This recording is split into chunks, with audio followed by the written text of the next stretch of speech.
तो चलिए आज हम लोग वर्ग 10 के संस्कृत के द्वितीय पाठ का अध्ययन करेंगे जिसका शीर्षक है पाटलिपुत्र वैभवम।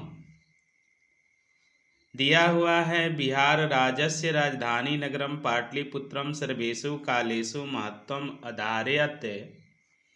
यानी बिहार राज्य के राजधानी नगर पाटलिपुत्र सभी कालों में अपना महत्व धारण किए हुए है। अस्य इतिहासः सार्धसहस्रद्वय वर्ष परिमितः वर्तते। यानी इसका इतिहास 2500 वर्षों का है। अत्र धार्मिक क्षेत्रम राजनीतिक क्षेत्रम उद्योग क्षेत्रम च विशेषेण ध्यानाकर्षकम। यहाँ धार्मिक क्षेत्र, राजनीतिक क्षेत्र और उद्योग क्षेत्र विशेष रूप से ध्यान आकर्षित करने लायक है। वैदेशिका यात्रिणः मेघास्थानीज फाह्यान् हुयेन्सांग इति संप्रवृत्त्या पाटलिपुत्रस्य वर्णनं स्व संस्मरण ग्रंथेषु चक्रः।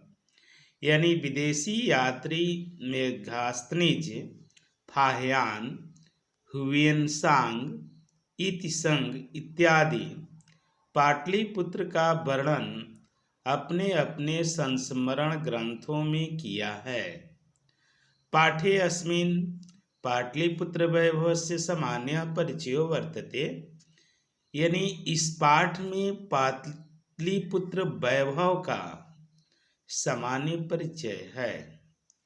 तो चलिए हम लोग अब देखते हैं कि पाटलिपुत्र वैभव में पाटलिपुत्र का क्या परिचय दिया हुआ है। दिया है प्राचीनेषु भारतीयेषु नगरेषु अन्यतम पाटलिपुत्रं गंगम वसत विचित्रम महानगरम बभुआ। यानी प्राचीन भारतीय नगरों में एक पाटलिपुत्र गंगा के तट पर बसा हुआ विचित्र महानगर हुआ। तद विषये दामोदर गुप्तो नाम कवि कूटनिम्ताखी काव्य कथयति। यानी उसके विषय में दामोदर गुप्त नामक कवि कूटनिम्ताखी ने जो एक काव्य है उस काव्य में कहते हैं, अस्ति महितल तिलकम सरस्वती कुलगृहम महानगरम नामना पाटलिपुत्रम परिभूत पुरंदर स्थानम। यानी इंद्रासन जिसे इंद्रलोक कहते हैं, इंद्रलोक को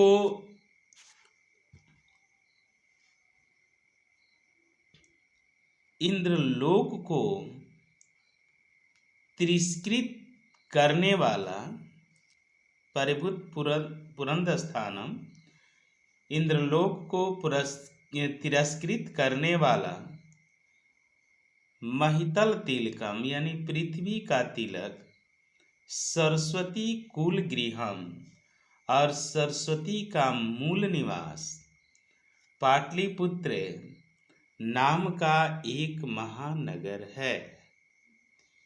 यह कूटनिम्ताख्य काव्य में दामोदर गुप्त ने लिखा है। चलिए आगे देखते हैं आगे इसके विषय में क्या दिया हुआ है। इतिहास से श्रूयते यत गंगया तीरे बुद्ध काले पाटली ग्राम स्थिता आसीत। इतिहास में सुना जाता है कि गंगा के किनारे बुद्ध काले यानी बुद्ध के समय पाटली ग्राम स्थित था।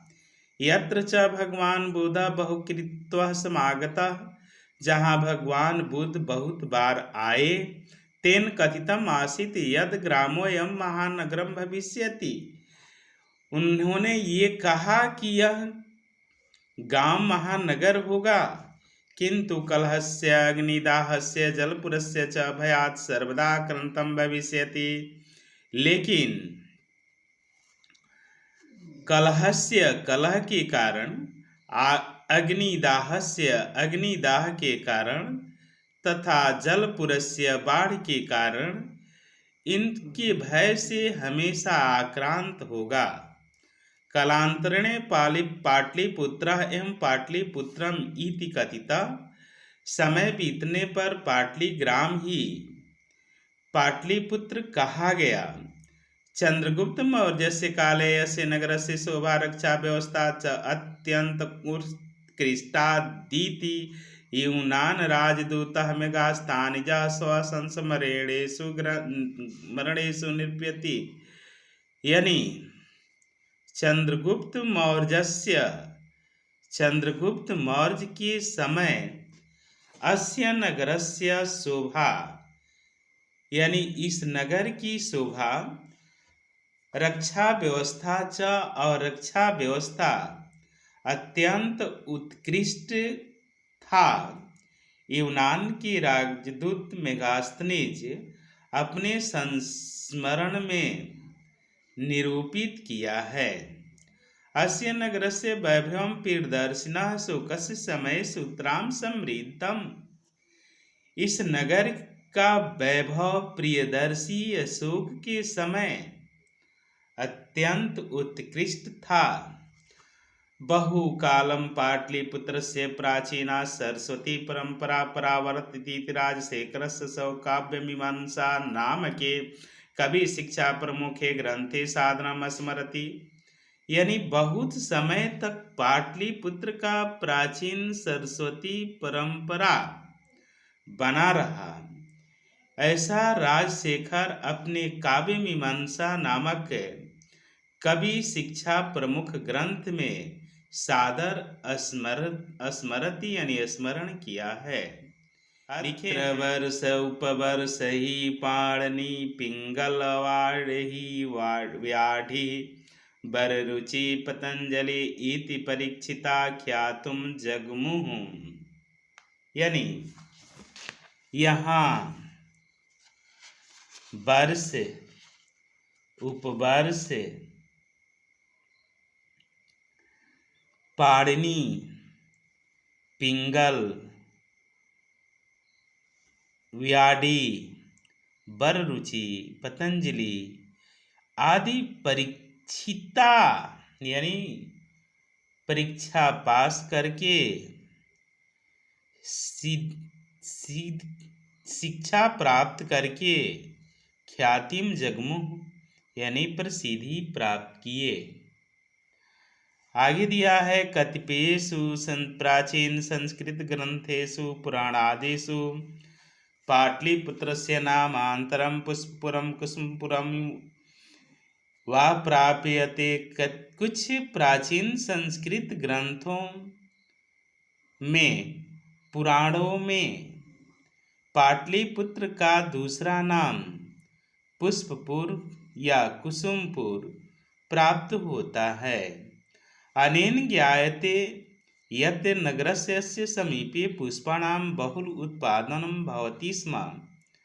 इससे यह ज्ञात होता है कि यहाँ नगर के नज़दीक बहुत से पाटल पुष्पों का उत्पादन हुआ करता था। पाटलिपुत्रम इति शब्दोऽपि पाटल पुष्पाणां पुतलिका रचनाम् आश्रित्य प्रचलितः। यानी पाटलिपुत्र शब्द भी पाटल पुष्पों की गुड़िया से रचित होने के कारण यह पाटलिपुत्र प्रचलित हुआ। शरत्काले नगरे अस्मिन् कौमुदी महोत्सवः इति महान् समारोहः गुप्त वंश शासन काले अतीव प्रचलितः। शरत्काल में इस नगर में कौमुदी महोत्सव का महान समारोह गुप्त वंश शासन काल में अत्यंत प्रचलित था। तत्र सर्वे जनाः आनंदमग्ना अभूवन्। वहाँ लोग आनंद मग्न हुआ करते थे। सम्प्रति दुर्गा पूजा अवसरे तादृश एवं समारोह दृश्यते। इस समय दुर्गा पूजा के अवसर पर उस तरह का समारोह दिखाई पड़ता है। कालचक्रवशाद यद्यपि मध्यकाले पाटलिपुत्रम वर्ष सहस्त्र परिमितम जीर्णताम अनुभूत, यानी समय चक्र के कारण, जबकि मध्यकाल में पाटलिपुत्र 1000 वर्ष तक उपेक्षित रहा। तस्य संकेतः अनेकेषु, यानी उसका संकेत अनेकेषु साहित्य ग्रंथेषु मुद्रा राक्षस आदिषु लभ्यते, यानी उसका संकेत अनेक साहित्य ग्रंथों में मुद्रा राक्षस आदि में प्राप्त होता है। मुगल वंश काले अस्य नगरस्य समृद्धारो जाता, मुगल वंश के समय इस नगर का समृद्धि हुआ। आंग्ल शासन काले च पाटलिपुत्रस्य सुतराम विकासो जाता, यानी अंग्रेजी शासन के समय पाटलिपुत्र का अत्यधिक विकास हुआ। नगरमिदं मध्यकाले एव पटनेति नामना प्रसिद्धम आगत, यह नगर मध्यकाल में पटना के नाम से प्रसिद्ध हुआ। अयं च शब्दः पतनम इति शब्दात् निर्गतः, यह शब्द भी पतन शब्द से निकला हुआ है। नगरस्य पालिका देवी पटन देवी इति अद्यापि पूज्यते, यानी नगर के पालन करने वाली देवी पटन देवी आज भी पूजी जाती है। आगे दिया है संप्रति पाटलिपुत्रम अति विशालम वर्तते बिहारस्य राजधानी च अस्ति, यानी इस समय पाटलिपुत्र अत्यंत विशाल और बिहार की राजधानी है। आगे दिया है अनुदिनम नगरस्य विस्तारः भवति, दिनों दिन नगर का विकास हो रहा है। अस्य उत्तरस्याम दिशि गंगा नदी प्रवहति, इसके उत्तर दिशा में गंगा नदी बहती है। तस्या उपरि गांधी सेतु नाम एशिया महादेशस्य दीर्घतमः सेतु किम च रेलयान सेतु अपि निर्मीयमानो वर्तते, यानी उस गंगा नदी के ऊपर गांधी सेतु एशिया महादेश का सबसे बड़ा सेतु है और रेल यान सेतु का भी निर्माण हो रहा है। नगरे अस्मिन् उत्कृष्टः संग्रहालयः, उच्च न्यायालयः, सचिवालयः, गोलगृहं, तारामंडलम, जैविको उद्यानम, मौर्यकालिक अवशेषः, महावीर मंदिरम इत्येते दर्शनीयाः सन्ति, यानी नगरे अस्मिन्, इस नगर में उत्कृष्ट संग्रहालय, उच्च न्यायालय, सचिवालय, गोलघर, तारामंडल, जैविक उद्यान, मौर्यकालिक अवशेष, महावीर मंदिर इत्यादि दर्शनीय स्थान है। प्राचीन पटना नगरे सिख संप्रदायस्य पूजनीयं स्थलं दशम गुरु गोविंद सिंहस्य जन्मस्थानं गुरुद्वारेति नामना प्रसिद्धं वर्तते। प्राचीन पटना में सिख संप्रदाय के पूजनीय स्थल और 10वें गुरु गोविंद सिंह का जन्म स्थान गुरुद्वारा के नाम से प्रसिद्ध है।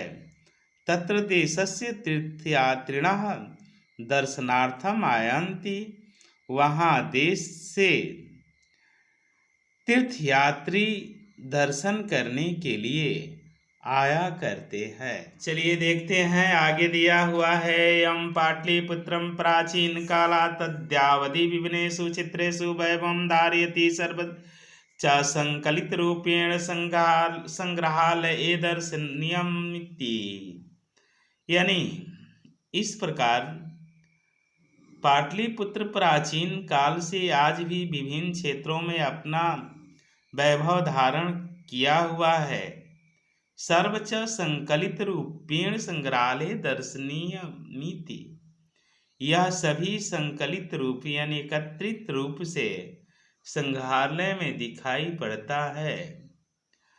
पर्यटन मानचित्रे नगरम इदम महत्वपूर्णम। पर्यटन के मानचित्र पर यह नगर बहुत महत्वपूर्ण है। इसी के साथ यह अभ्यास समाप्त हुआ। अगर आपको वीडियो अच्छी लगे तो इसे लाइक ज़रूर करेंगे, शेयर ज़रूर करेंगे और सब्सक्राइब करना नहीं भूलेंगे। चलिए हम लोग आगे देखते हैं। इसमें कुछ अभ्यास दिया हुआ है। अब हम लोग अभ्यास के प्रश्नों को देखेंगे, उसका उत्तर लिखित से हम शुरू करते हैं। चलिए लिखित दिया है अधोलिखितानां प्रश्नानां उत्तराणि संस्कृत भाषाया लिखत। यानी इन प्रश्नों का उत्तर संस्कृत भाषा में लिखना है। दिया है कूटनिमित्ताख्यम काव्यम कस्य कवि रचना अस्ति। उत्तर होगा कूटनिमित्ताख्यम काव्यम दामोदर गुप्त कवि रचना अस्ति। ख में दिया है पाटलिपुत्रम कस्या नद्या तीरे अवस्थितम अस्ति। उत्तर हो जाएगा पाटलिपुत्रम गंगया नद्या तीरे अवस्थितम अस्ति। ग में दिया है चंद्रगुप्त मौर्यस्य काले अस्य नगरस्य रक्षा व्यवस्था कीदृशी आसीत्। उत्तर हो जाएगा चंद्रगुप्त मौर्यस्य काले अस्य नगरस्य रक्षा व्यवस्था अत्युत्कृष्टा आसीत्। राज्ञः घ में दिया है अशोकस्य समय अस्य नगरस्य वैभवं कीदृशम् आसीत्। यानी राज्ञः अशोकस्य समय अस्य नगरस्य वैभवं सुत्रां समृद्धम् आसीत्। ग में दिया है काव्यमीमांसा नामकं ग्रंथम कः अलिखत। उत्तर हो जाएगा काव्यमीमांसा नामकम ग्रंथम चंद्र राजशेखरः अलिखत। दिया हुआ है अधोलिखितानां पदानां स्ववाक्येषु संस्कृते प्रयोगं कुरुते। यानी इसे अपने भाषा में संस्कृत में प्रयोग करना है। यद्यपि सः गृहं गच्छति सम्प्रति सा गच्छति अतीव सः मम अतीव प्रियः अस्ति। महान यानी सः महान विद्वान अस्ति। नगरं पाटलिपुत्र नगरम् अस्ति। अत्र जनाः वसन्ति। 5 में दिया है रिक्त स्थानानि पूरयत। गंगयापुरी इसमें हो जाएगा एशियाम। ख में हो जाएगा गोलगृहम। पाटलिपुत्र नामांतरम में ग में हो जाएगा कुसुमपुरम और घ में हो जाएगा गुप्त शासन काले। अंग में हो जाएगा उत्तरस्याम और ये च में हो जाएगा दशम। आगे दिया है अधोलिखितेषु वाक्येषु रेखांकित पदानि आधारीकृत्य प्रश्न निर्माणं कुरुते। यानी इसे प्रश्न का निर्माण करना है। दिया हुआ है तत्र तीर्थयात्रिणः दर्शनार्थम आयन्ति। यानी तत्र की दर्शनार्थम आयन्ति। मध्यकाले पाटलिपुत्रं वर्षसहस्रपरिमितं जीर्णतामनोऽभूत्।